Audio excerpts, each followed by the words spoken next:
నేను చంద్రబాబు నాయుడు గారి మీద కేంద్ర ప్రభుత్వం మీద ఒత్తిడి తెచ్చి రాయలసీమ లిఫ్ట్ ఇరిగేషన్ ఆపిచ్చిన అధ్యక్ష నా చరిత్ర ఇది, నీ నీతి గది.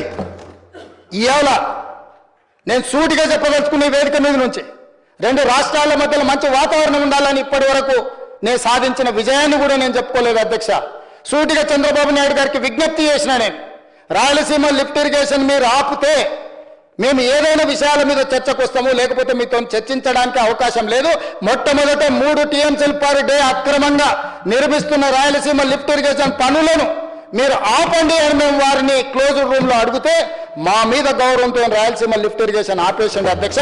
మీరు ఈ రోజు నిజ నిర్ధారణ కమిటీని సభ నుంచి పంపించండి. కూనంనేని సాంబశివరావు గారిని, అక్బరుద్దీన్ ఓవైసీ గారిని, బీజేపీ మహేశ్వర్ రెడ్డిని ఎవరిని కమిటీ చేస్తారో, ఇంక్లూడింగ్ బీఆర్ఎస్ మాజీ సాగునీటి పారుదల శాఖ మంత్రులు 2 ఉన్నారు, చంద్రశేఖరరావు, హరీష్ రావు.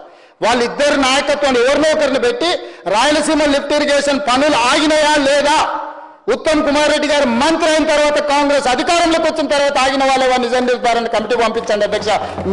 మీరు ఆదేశాలు ఇవ్వండి అధ్యక్ష. ఈ సభ నుంచి మేము అక్కడ రాయలసీమ లిఫ్ట్ను 3 TMCలు పర్ డే దోపిడీని ఆపిచ్చి చర్చల పేరు మీద ఈరోజు పాలమూరు రంగారెడ్డి ఎత్తిపోతలకు అనుకూలంగా నిర్ణయాలు వచ్చి ఉమ్మడి రాష్ట్రంలో మా ప్రాజెక్టులకు మీరు ఎలాంటి అభ్యంతరాలు పెట్టకండి, మా కడుపు కొట్టకండి అని వాళ్ళ మీద ఒత్తిడి తీసుకొచ్చి ఈరోజు ఒక కొలికి పట్టుకొచ్చిన